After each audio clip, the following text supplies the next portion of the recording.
What's up, fight fans? It's your boy T-John, and y'all already know what time it is, man. Let's all get in the mix.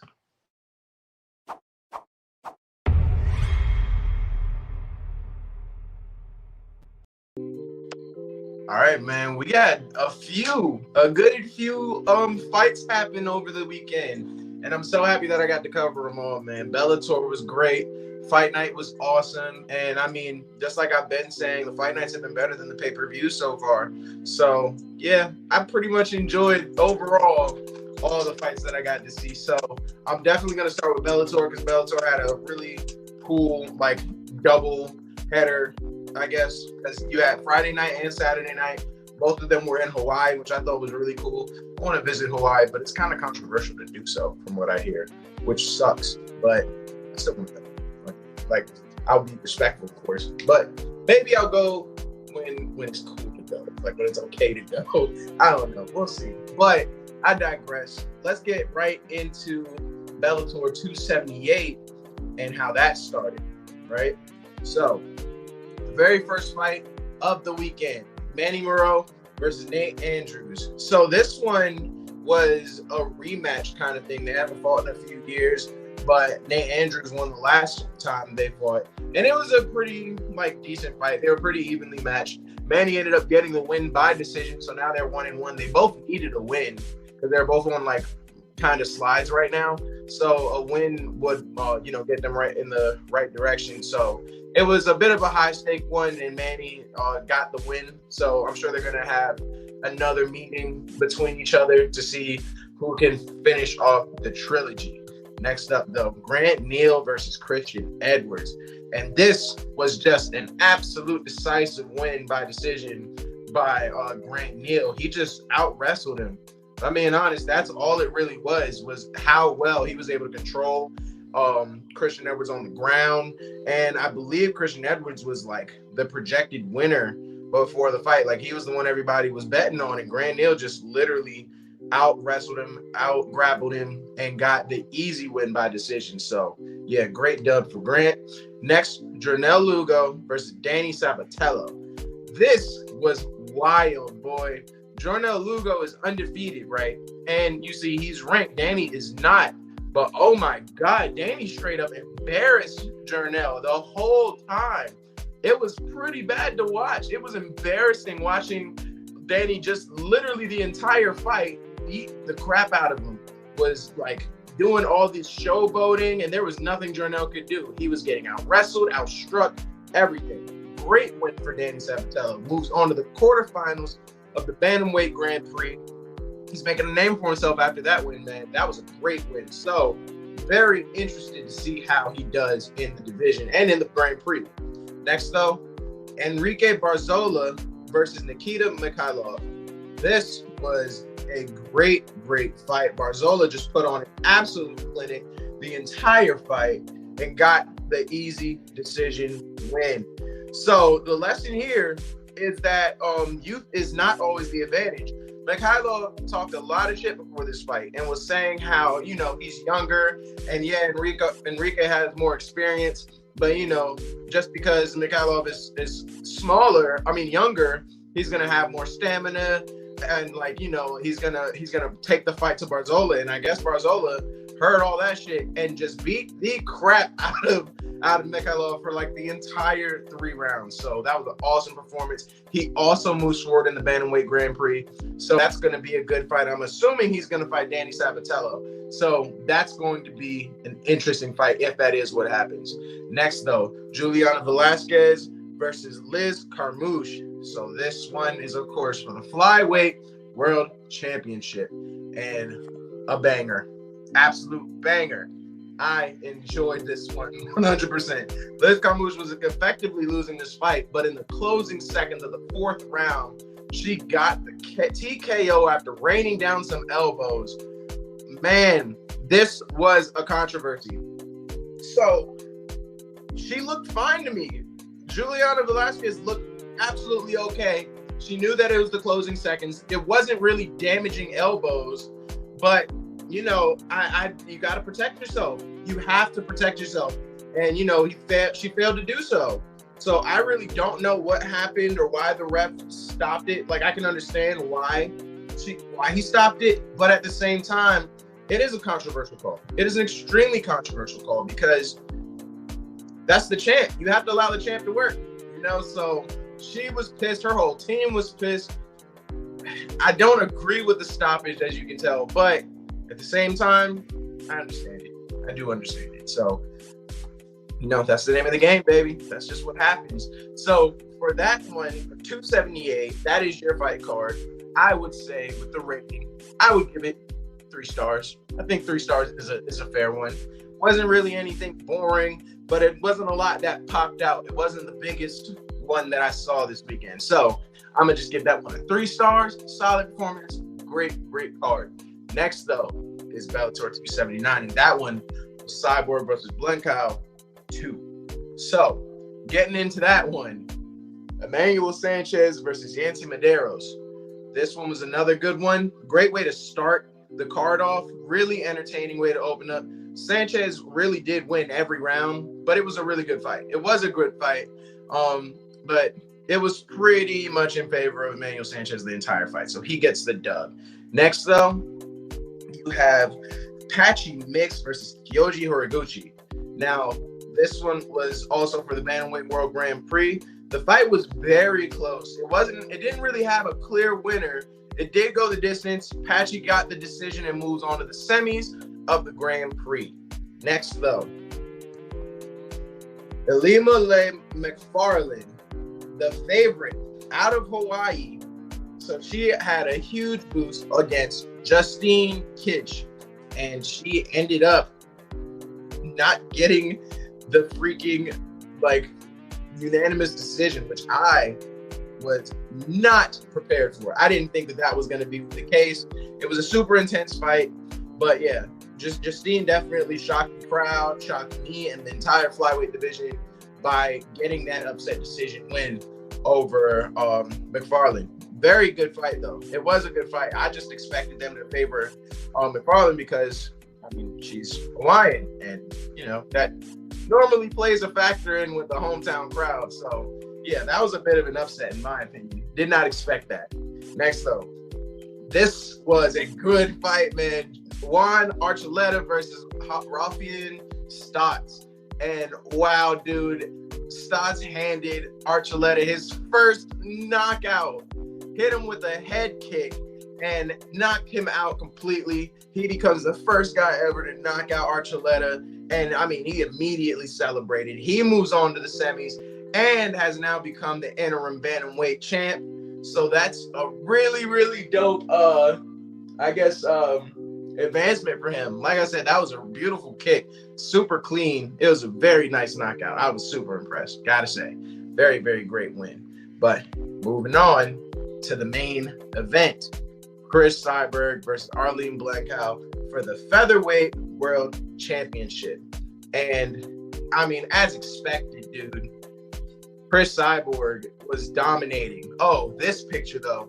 So this was actually a pretty controversial thing that happened in the very first round. She actually hit Arlene with the illegal knee. You see she's down. You see the knee down and the hand down. But, the fight continued. And, it was still a great fight. The fight was incredible even after that. And Arlene showed incredible toughness. It went the entire 5 rounds. She was hitting Cyborg with some crazy punches that were rocking Cyborg, but Cyborg was winning every round. Calling a spade a spade. Chris Cyborg had this fight in the bag the entire time, but it was an incredible performance by Arlene Blackout. So she does not need to hang her head. It was a very nice fight. I loved every minute of it, and I loved seeing the toughness of Arlene. So no need to hang your head. It was a very entertaining fight. Just Chris Cyborg is another monster entirely. We've seen it her entire career. So, you hang in the ring with her for 5 rounds and make every single round a banger. I gotta give you your props. Very awesome. That one, rating wise, I will give that card 3 or 4. I'll go with a 4. I'll say it's a 4 just because the last one was a banger. You gotta watch that one. Very good fight. And of course, Chris Cyborg is Chris Cyborg. You got to watch her. She's awesome. But yeah, I feel comfortable giving it a 4 stars. So next, though, now we're moving in to the UFC fight night that had the Lemos Andrade UFC fight night, and that happened on Saturday. So the very first fight, Dean Barry versus Mike Jackson. So this was kind of silly and controversial still, because Dean Barry, I mean, was just ridiculous. You see the nut shot here, an eye poke there. Like, dude, all this happened in the first round. I don't know what he was trying to prove, but he got himself effectively DQ'd after that. And because of this DQ win, this is actually Mike Jackson's very first win as a professional fighter, I guess. And, you know, he's 37. This was weird. You know, it's weird that this is how he's going to get his first win. But I guess congratulations, man. Way to get one on the board. It just sucks. You know, I hope his career gets better. He is 37, so I don't know how many fights or how many years he's going to do it. Hasn't been that good yet, though. So hopefully it gets better. You know, this could possibly rocket him in a better direction, and maybe, you know, maybe we'll see something more from him. You know, maybe it'll light a fire. I'm hoping so. But next we had Marcin Prokhnio versus Felipe Lins, and this one was a very good fight. Lins got the decision win after some very dominant wrestling, but the stand-up was pretty even. I will say that Lins getting the takedowns that he did really separated them on the card and on the, you know, on the scores. So, you know, you have to be more than just stand-up, and, you know, that was proven Saturday. But yeah, man, great win by Lins. Next, though, Preston Parsons versus Evan Elder. I don't know why I almost struggled there. Parsons just dominated this man on the ground the entire fight, taking him down at will, never letting him up. Like, he just made it look easy. It was a very impressive decision. He gets the decisive win by decision and handed Evan Elder his very first loss. But what a dominant win it was. Like, it was extremely impressive how he handled Evan Elder. I don't know why it's so difficult for me to say his name. But yeah, man, super impressive win over somebody who was undefeated. Next, Enrique Lang, how do you say it? I had it and I was practicing it, and now I can't say it. Enrique Lang, is it cheap? Enrique Lang, yes, Enrique Lang versus Cameron Ells. And Enrique Lang just landed a bunch of ground and pound for like a full minute and a half. That's what you see here. And until the ref finally stopped the fight. Like, he just was hitting him with a barrage of punches until the ref finally said enough is enough. He was protecting himself, but he was doing nothing except getting his ass beat. That was literally all that was happening. So this was a great win and a super, super fast fight. But yeah, very dominant performance. Next, Tyson Pedro versus Ike Villanueva. This one was pretty good. I will say that it's pretty dope. It was accidental nut shot while Pedro was in like a flurry. It was definitely accidental. Like, you could see it. It was just Pedro was like going off. Like, he was clearly in like full attack mode because he had rocked Villanueva, but you know, he just kept the flurry going. Accidentally hit him with a nut shot. But that did not stop the fight. Leg kick basically completely incapacitated Ike, and Tyson just continued to land some punches on the ground for the TKO win. I don't think that Ike wanted to keep fighting. Maybe it was the nut shot, but I really think that it was them leg kicks. That last leg kick, I think may have broken his leg or something, because he was not trying to get up after that. And I'm sure that one was a painful hit. So maybe that's what happened. I don't know. I have no idea. But next, White Grant versus Sergey Kondoshko. Now, I mean, every time you see a Russian, I kind of start leaning towards the Russian. Not gonna lie, but man, I mean, I was right to do so in this one. Gotta say, because Sergey just hit him right on the button with an overhand left, and the ref stopped the fight like a few seconds after, because it was clear that Dwight Grant was out on the feet. Like, he was barely protecting himself. Every hit from that point forward had him buckling. He just refused to go down. So for his safety, the ref did stop it. Great win for Sergey. great hit, great left overhand to end the fight. Like, I was thoroughly impressed with that hit. It was super clean. So yeah, he gets the win by TKO. Next though, Jordan Wright versus Marc-Andre Barriault. Now, the invasion of the Canadians in this was impressive. Like, wow, I was very, very impressed. And the comeback of the guillotines, because Mark gets Jordan in like this deadly guillotine in the first round, rolls into the mount, and I mean, you can see it. He's going to either take his head off, put him to sleep, or Jordan Wright's just going to have to tap out. Luckily, he does tap out before he meets Jesus, and Marc Barriault gets his very first submission win in his career. So that was very, very impressive. Next, though, Lando Venata versus Charles Jourdain. Like I said, the invasion of the Canadians, because Charles got another guillotine. And look at that bad boy. That is a beautiful guillotine. Like, you see it like all under the neck. There is no getting out of that. Gets another easy submission in round 1. So we had both Canadians getting the guillotines and like their first round submissions. So I was impressed. Call it a coincidence, call it fate, call it what you want. That was pretty dope. Next though, Macy Barber versus Montana De La Rosa. Macy is the 4th youngest female in the UFC, so everybody's kind of looking at her. She does get the win by decision, but I don't know if she earned it. My personal opinion, I thought that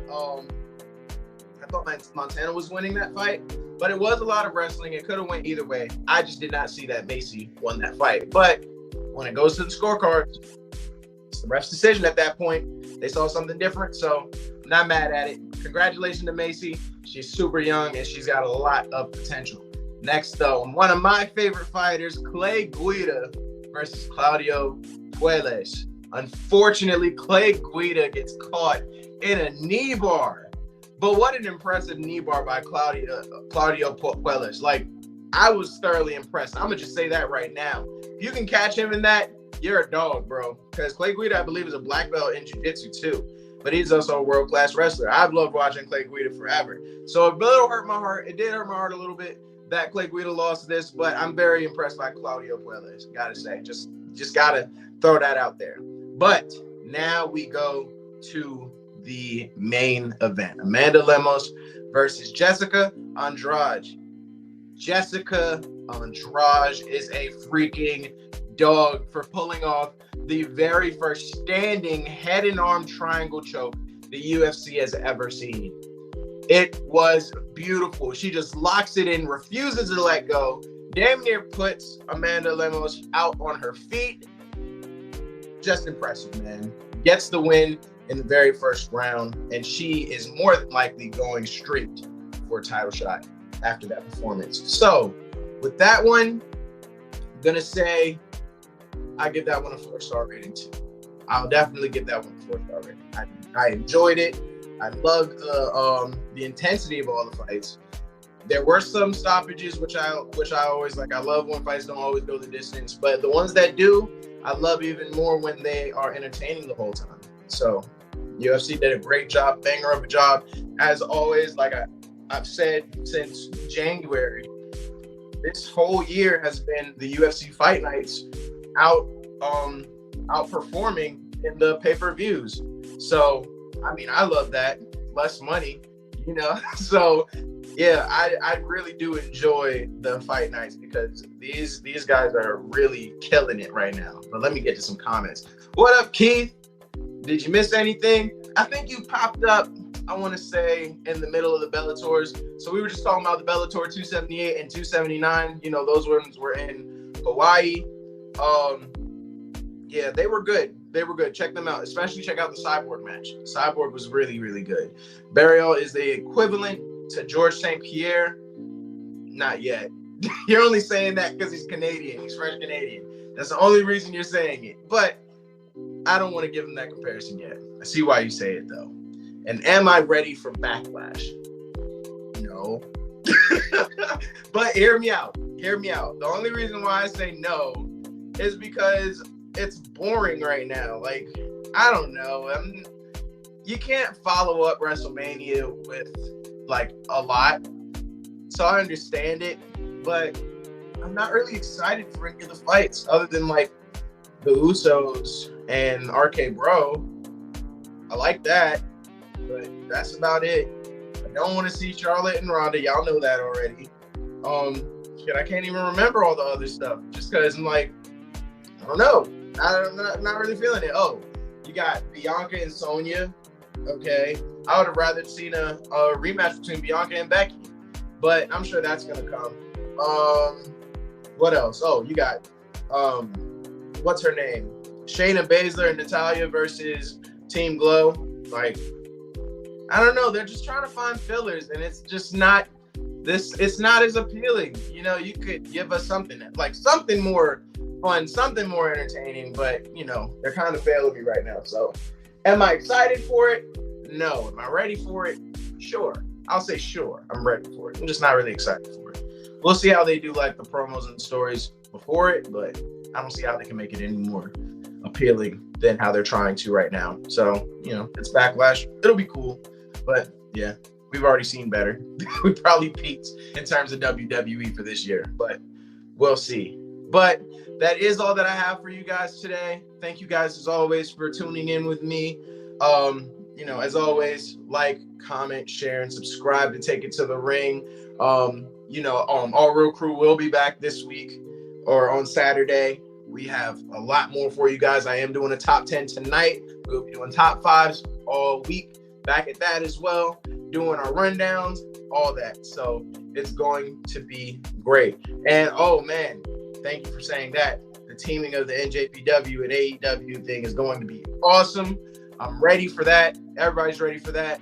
But you know, we'll be covering that. So until then though, guys, I will be live tweeting too. It's Monday. So we'll be live tweeting Raw. But I will see you guys at 5 doing the top 10. And I'll see you guys in everything else that I'm covering, you know. But until then, guys, as always, it's your boy T-John. Keep it real.